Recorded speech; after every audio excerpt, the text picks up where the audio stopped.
اوس به راسو جنگ احد لره چې جنگ احد څنګه سو. دا خو دویم کال و، دویم کال د هجرت، یعنی رسول الله صلی الله علیه وسلم چې کله مدینه منورې ته راغی په اول کال نه په دویم کال باندې جنگ بدر واقع سو. په دریم کال باندې دوی مکې مکرمې کې دا قریشو خپل ځانو سره مشوره وکړله او دا وویل دا خو زموږ دپاره غټ پیغور دی چې زموږ مشران هلته مړه سوله او موږ د هغې ناست یو خپل بدله به نه اخلو. ابو جهل مړ سو، عتبه مړ سو، شیبه مړ سو، ولید مړ سو، پلانکی مړ سو او موږ د هغې ناست یو. بیا دا فیصله وکړله چې تېر جمعه ما ورته ویلې وه چې د شام نه ابو سفیان چې کومه قافله راویستلې وه هغه وویل سرمایه چې کوم ده چې کوم هغه د دوی پیسې چې کوم دي هغه خلقو ته تسلیم کاس او چې کوم ګټه یې چې کوم ده هغه خلقو ته مه ورکوي، په هغه به دا سامان واخو د جنګ او ورځو به خپل انتقام به اخو. په دریم کال د هجرت باندې دوی دا مشوره سره وکړل، اتفاق یې سره وکړي، را روان سوله. په دغه وخت کې خالد بن ولید هم مسلمان نه و. د ابو جهل چې کوم زوی و عکرمه رضی الله تعالی عنه بن ابي جهل دا مسلمان نه و او نور هم داسې ډېر خلق مسلمانان نه وله، خو دوی بارون راووتله 3000 لشکر منزهه تیار جنگ ته راووتل، را روان سوله. رسول الله صلی الله علیه وسلم ته پیغام راورسېدی چې قریش د مکې مکرمې نه 3000 نفر مسلح را روان دي، جنگ ته را روان دي. رسول الله صلی الله علیه وسلم ته چې کله معلومات وسو اصحابو ته وویل چې کله دوی را نږدې سول بیا ماته معلومات راکاس. چې کله دوی را نږدې سوله اصحاب رسول الله صلی الله علیه وسلم ته وویل چې قریش را نږدې سوله 3000 نفر مکمل منزه اسباب ورسره وشان 3000 وشان ورسره اسونه ورسره منزه را ورسېدله. رسول الله صلی الله علیه وسلم اصحاب را جمع کړل، اصحابو سره مشوره وکړله چې ای اصحابو مدینه منورې کې دننه پاتېږو، خپل دفاع کوو او که چیرې مخ ته وروځو جنګ ته. په دې کې رسول الله صلی الله علیه وسلم څه اصحابو لږ اصحابو دا مشوره وه چې مدینه منورې کې پاتېږو، جنګ ته مخ ته به نه وروځو. اکثره اصحاب چې هغه د جنګ بدر نه پاته سوي وه هغوی وینه په جوش کې وه، هغوی له هلته ارمان و چې جنګ بدر سې موږ پاته سوي وو، هغوی وینه په جوش کې وه او اکثره اصحابو دا ویل چې یا رسول الله صلی الله علیه وسلم موږ مخ ته وروځو د دې وجې چې قریش ونه وایي چې دا مسلمان ضعیف دي وبېرېدله، خپل دفاع کوي نور مخ ته نسي راتلی. خو په دغه ځای کې عبدالله بن ابی چې کوم د منافقو سردار و خپل نفاق یې نه ښکاره کوی، د هغه رسول الله صلی الله علیه وسلم د هغه سینه هم رایه واخیستله چې ستا څه رایه ده. عبدالله بن ابی منافق هغه ورته وویل چې زما هم دا رایه ده کوم چې ستا رایه ده چې باید په مدینه منورې کې فاتح سو خپل دفاع وکړو. خو لیکن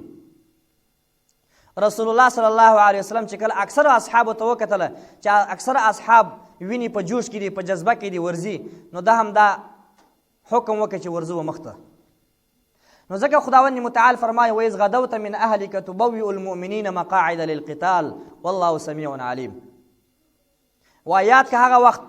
کله چې ته سهار ټیم خپل د کور نه راووتلې او مجاهدین د خپل په سنګرو کې سره برابروله د څه لپاره د جنگ، او الله په دې باندې ښه خبردار دي، معلومات ورته کېږي چې تا دا کار کوئ. خو لیکن کله چې ده کور ته ورنوتې خپل زغر یې واغوستله او خپل چې د کوم د جنگ خولې وه هغه یې واغوستل راووتی. رسول الله صلی الله علیه وسلم چې کله د کور نه راووتی اصحابو خپل منځ کې وویل چې رسول الله صلی الله علیه وسلم خدا خوښه و چې په مدینې منورې کې دننه پاتېږو، داسې نه چې رسول الله صلی الله علیه وسلم خفه سوی زموږ څخه. بیا ورته ویل یا رسول الله صلی الله علیه وسلم که ته خفه سوی زموږ څخه زموږ په خبره باندې چې موږ به مخ ته وروځو نو ستا که خوښ یې مدینې منورې کې دننه پاتېږو. خو لیکن رسول الله صلی الله علیه وسلم ورته وویله چې پیغمبر چې کله د جنگ اراده وکړي، پیغمبر کله چې د جنگ اسباب واغوندي هغه بیا هیڅکله دا نه کوي تر څو پورې چې د الله په لاره کې جنګ و جهاد نه یې کړی، بیا دغه شاته نه راځي. د دې نه معلومېږي چې په یو پیغمبر کې هم دا بېغیرتوب نشته، مکمل پیغمبر هر پیغمبر چې هغه د غیرت نه ډک وي مکمل. بهرحال رسول الله صلی الله علیه وسلم زر اصحاب زر نفره تیار سوله، جنگ ته ورووتله. د جمعې ورځ وله دریم هجري کال د جمعې ورځ وله. جمعې لمونځ چې وکئ ور ووتل مخ ته ورغله چې ورغلل مخ ته په لارې کې عبدالله بن ابی چې کوم منافق و هغه وویله چې زما مشوره خو دا وه چې په مدینې منورې کې پاتېږو خو لیکن زما مشوره ونه منل سوله زه نه ځم ځان هلاکت نه ورکوم شاته پاتې سو د عبدالله بن ابی چې کوم د منافقینو مشر و د دې سره 300 نور منافقین هم پاتې سول ورسره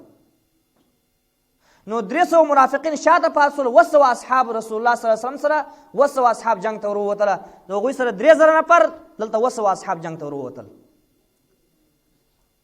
په دې کې کوچنیان هم وله د هفتې په ورځ سهار لمونځ یې احد ته ورسوئ کوم حاجي صاحبان چې کوم دي هغه ورځي ځکه مدینې منورې ته نږدې دی ډېر قریب 2 کیلومتر یا 3 کیلومتر ورځي باقاعده حکومت یې وربایي په مټرانو کې وربیایي دغه هغه چې کوم دغه دي حاجي صاحبان دي او څوک چې نه ورغلي الله دې خدای متعال دې ورولي دا دې ورسره وکړي د مدینې منورې د بیت الله شریف او څوک چې ورغلي الله دې بیا ورولي دی چې هلته احد ته ورورسېدی کوچنیان هم ورسره وه د کوچنیانو غیرت ته اوس ګوره رسول الله صلی الله علیه وسلم وویل کوم چې کوچنیان دي بلوغ ته نه یې رسېدلي 15 کلن نه دي هغه دې بیرته واپس شي په دې کې 2 کوچنیان چې کوم وه یو رافع نومېدی یو سمره نومېدی د رافع دا کوچنی هلک د رافع پلار رسول الله صلی الله علیه وسلم ته راغی ورته ویل یا رسول الله صلی الله علیه وسلم زما زوی ډېر ښه ښکاري دی ښه غښې ولي یا رسول الله صلی الله علیه وسلم دا زما زوی مه واپس کوه د جهاد نه پلار راولاړېږي د زوی سفارش کوي دپاره د جهاد چې مې واپس کوه یا رسول الله وسلم نن سبا تاسو خپله وګورئ چې زموږ څه رایه ده او څه مو زړه دی څه مو دغه دی خو لیکن رسول الله صلی الله علیه وسلم ورته وویل سیدی دې پاته سي رافع پاته که چې کله رافع دا کوچنی هلک 15 کلنې ته رسېدلی نه و دا پاته سو د دې خوا څومره چې کوم بل هلک اصحابي و چې هغه بلوغ ته نه ورسېدلی هغه ته معلومات اوسه چې رافع خو پاته کوي نو دی راغی رسول الله سلم ته وویل یا رسول الله صلی الله علیه وسلم زه خو تر رافع تکړه یم که نه په غېږه ماته راوله په غېږه ماته راوله که مې دی نسکور نه کړي غزار مې نه کړي بیا صحیح ده رسول الله صلی الله علیه وسلم ورته وویل په غېږ ورسه سمره او رافع دواړه هلکان په غېږ ورغله چې په غېږ ورغلې رافع رضي الله تعالی عنه چې کوم مخکې پاته کړی و هغه یې راغزار کوي سمره ورباندې غېږتلی سو سمره چې ورباندې غېږتلی سو رسول الله صلی الله علیه وسلم سمره ته هم وویل رضي الله تعالی عنهما تم پاته سه دواړه پاته سئ جنگ په داسې طریقه سره سو چې خداوند متعال دې زموږ تقریر هلته قبول کړي په جبل رومات باندې چې کوم 50 اصحاب چې کوم وه کیسه یې درته کوم انشاءالله وخت شته هلته ما تقریر هم یو مختصر غوندې هلته وکئ نو هلته بیا عاجه صاحبانو ته معلومات کېږي د احد خواته اصحاب ودرېدله 200 اصحاب وله جبل احد یې خپل شاته کوي مدینه منوره ورته مخته سوله خو لیکن رسول الله صلی الله علیه وسلم د جنگ ترتیب مکمل ورته معلوم و هغه ته دا معلومات کېدي چې شا طرفه کې داسې کفار حمله وکړي د جبل احد د شا طرفه کې داسې حمله وکړي نو ځکه 50 اصحاب په جبل رومات باندې یو کوچنک غر دی داسې په جبل رومات باندې ودروله د دې مشر چې کوم دی عبدالله بن جبیر رضی الله تعالی عنه د 50 اصحابو مشر یې کوي وایي دلته ته یې ودرېږاست زغرې ورکړلې تورې ارشه یې ورکړله نیزې ارشه یې ورکړله دلته ودرېږئ تی خو لیکن که چیرې موږ فتح حاصله کړل هم نه به راشوه کېږئ او که چیرې موږ مغلوبه سو هم تاسو به نه راشوه کېږئ تر څو پورې چې ما حکم نه یې دلته به ولاړ یاست تاسې 50 اصحاب یې دلته ودرول لپاره یې دې چې شا د خوا کفار حمله ونه کړي دې لپاره یې دلته ودرول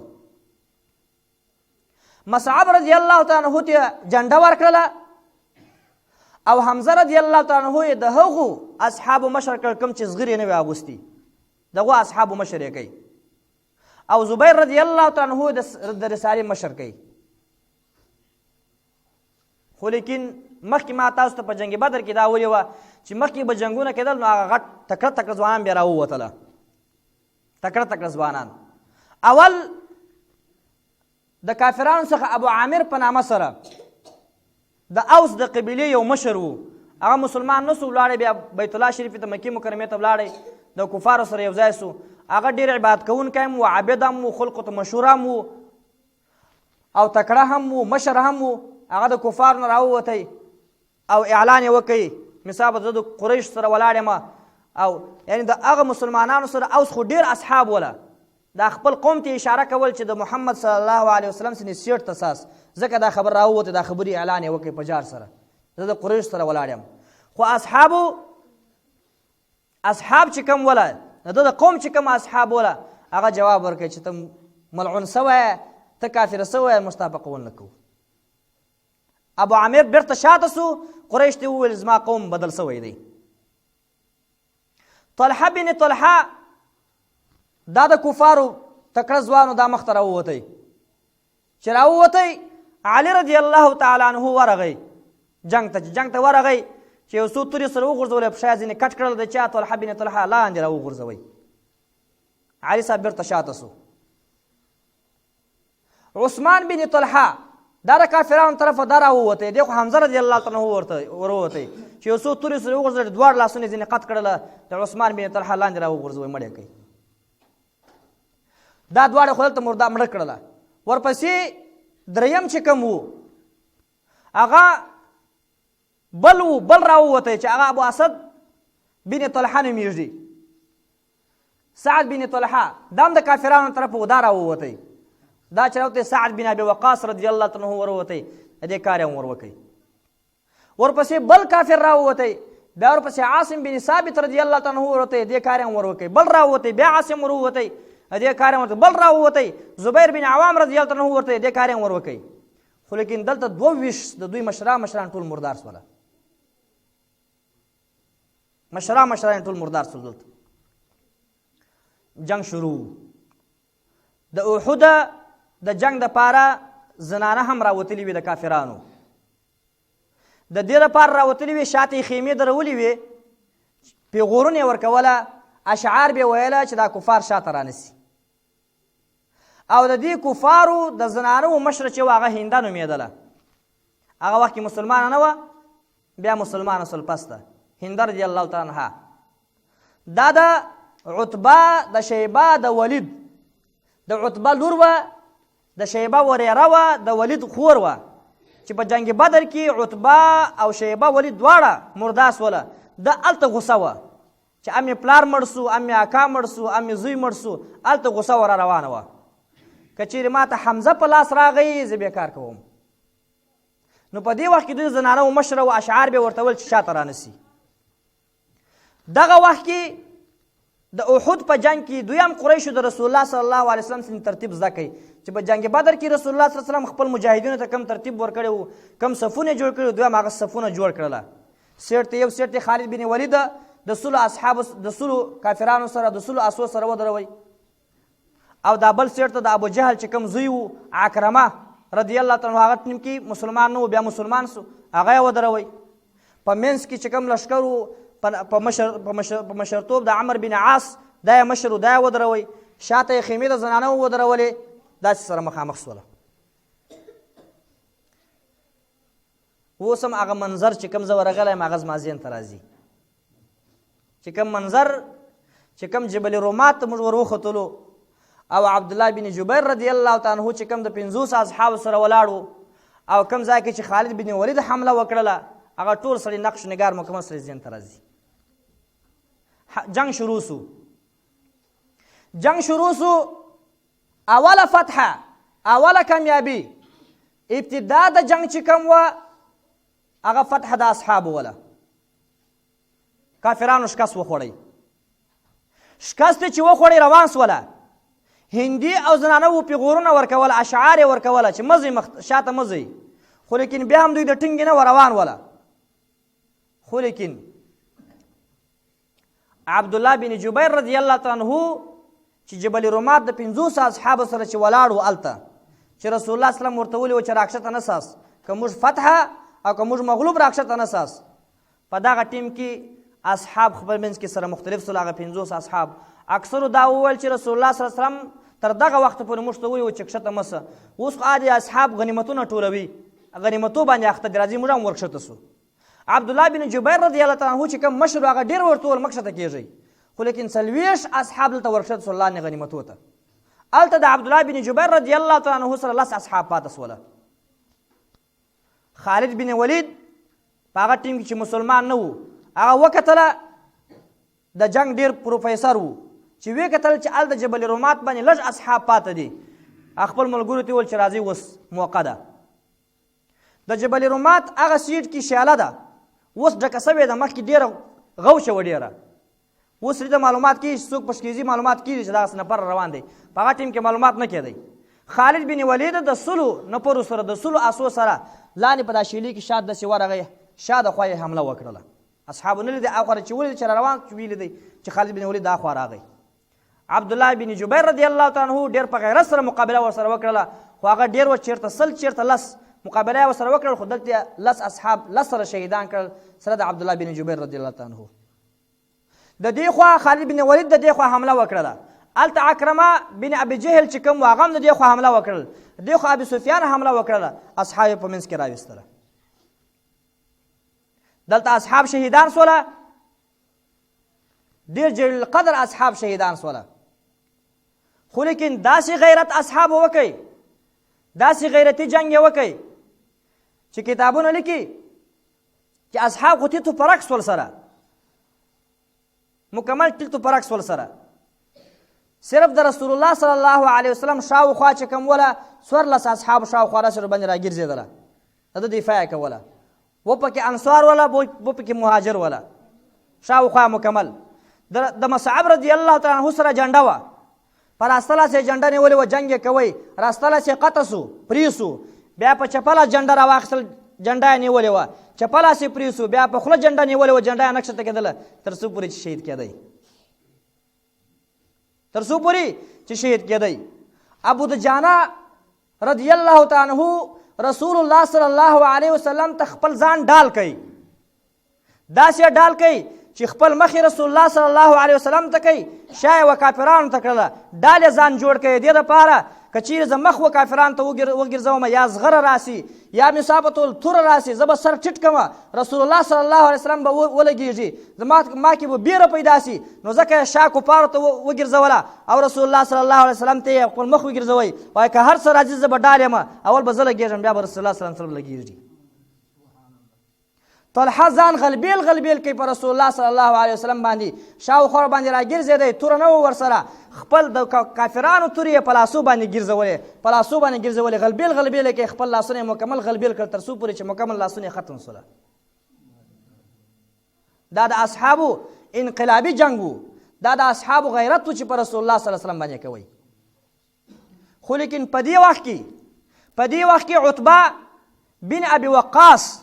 د سعد بن ابي وقاص ورور کافر وو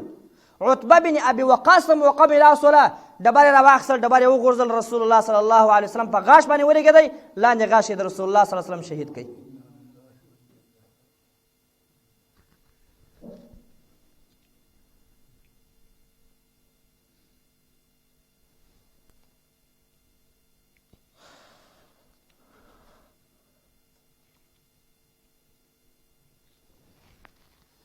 عبدالله بن قیمه کافر هغه بیا گزار به وکړي په رسول الله صلی الله علیه وسلم ډېر سخت گزار یې وکړي د دا خولې مبارکه په سر وله چې گزار یې په سر ورباندې وکړي دا خولې دلته راغله دلته په غاښو کې جام نه مکمل چې بنده سوله عبدالله بن زهوري بل کافر هغه د موقع نه لاس کار واخیستی ډبرې راواخیستل گزار یې په نبي صلی الله علیه وسلم باندې وکړي په تندي باندې وویشتې تندي یې وینه راتوی سوله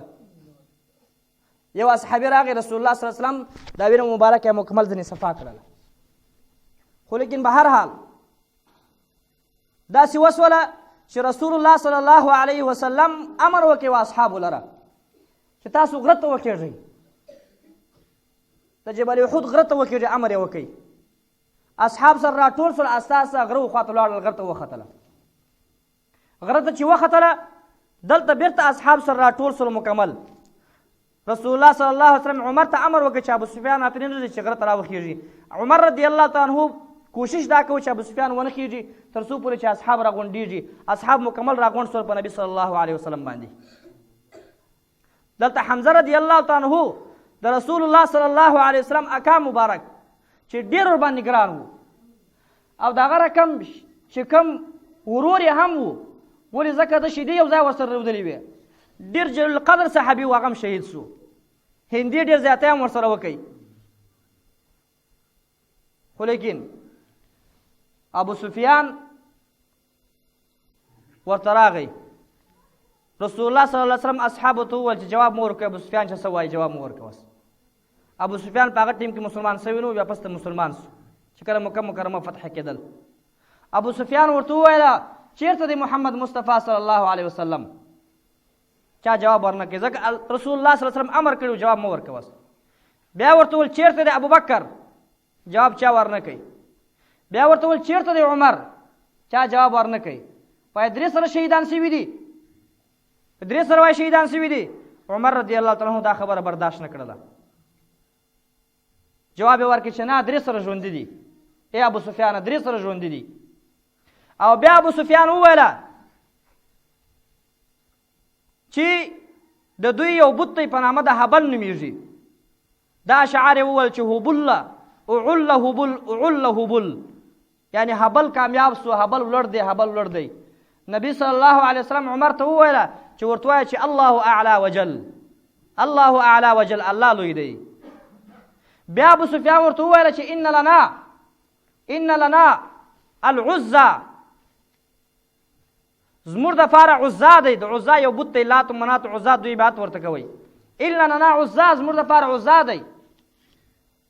ولا عزا لکم او ستا دپاره عزا نسته بت نسته نبی صلی الله علیه وسلم ورته عمر ته ورته وایه چې الله مولانا ولا مولا لکم زموږ دپاره الله مددګار دی او ستاسو مددګار څوک نسته ابو سفیان ورته وویله چې بیا به راتلونکي کال باندې بیا په جنګ بدر باندې جنګ کوو رسول الله صلی الله علیه وسلم عمر ته وویل چې ورته وایه چې بلکل ما سره خوښه ده جنګ به کوو هلته خو لیکن ګورئ په دې جنګ احد کې مسلمانانو دپاره الله یو سبق پرېښوی تر ورځ د قیامته پورې مسلمانانو دپاره سبق دی هغه سبق دا دی چې الله وویله چې دا شکست ظاهري شکست په حقیقت کې شکست نه دی میلاو سوی اولنۍ فتح مسلمانانو حاصله کړې ده خو لیکن دا ظاهري مغلوبتوب چې په تاسو باندې راغی دا ستاسو خپل د وجې نه ولې تاسو نافرمانی وکړل خپل د امیر چې محمد مصطفی صلی الله علیه وسلم دی ولې هغه درته وویل چې په جبل رومات باندې ودرېږئ مه راکښته کېږئ تر څو پورې چې که فتح وي که فتح نه وي مه راکښته کېږئ تاسو راکښته سواست خالد بن ولید د اخو حمله د باندې وکړله نو ځکه تاسو ظاهرا شکست وخوړئ نو خداوند متعال فرمایي اولما اصابتکم مصیبة قد اصبتم مثلیها قلتم ان هذا قل هو من عند انفسکم وایي که اصحاب یا نور خلق داسې خبره کوي چې دا شکست ولې واورېدئ نو ته ورته وایه یا رسول الله صلی قل هو من عند انفسکم خپل د ځان اوسني مو دا شکست واورېدئ دا شکست الله ستاسو سره وعده کړې وه زه فتح درکوم فتح یې په اول سر کې درکړله خو لیکن ظاهري شکست چې کوم و دا دې وجې نه و چې د امیر نافرماني مو وکړل نو تر ورځ د قیامته پورې مسلمان دپاره دا یو قانون رسول الله صلی الله علیه وسلم او الله پرېښوی خاص کر مجاهدینو دپاره چې ګوري خپل د مشر خپل د امیر نافرماني چې ونه کاس که نافرماني وسي خپل د مشر یا خپل د قوم د مشر یا د والي د مشر والي چې کوم دی یا د مجاهدینو چې کوم مشر دی یا دلګي مشر نافرماني وسي بیا داسې شیانو سره مخامخ کیږو خو لیکن خداوند متعال ته شهیدان ډېر خوښ دي الله وایي ولې دا کار کوم ولیتخذ منکم شهدا الله ته شهیدان ډېر خوښ دي چې زه شهیدان ونیسم ځان ته الله وایي چې زه شهیدان ونیسم ځان ته نو ځکه خداوند متعال شهیدان ډېر ورته خوښ دي ځکه شهیدان یې وکړل او بیا شهیدان پکې شهیدان شول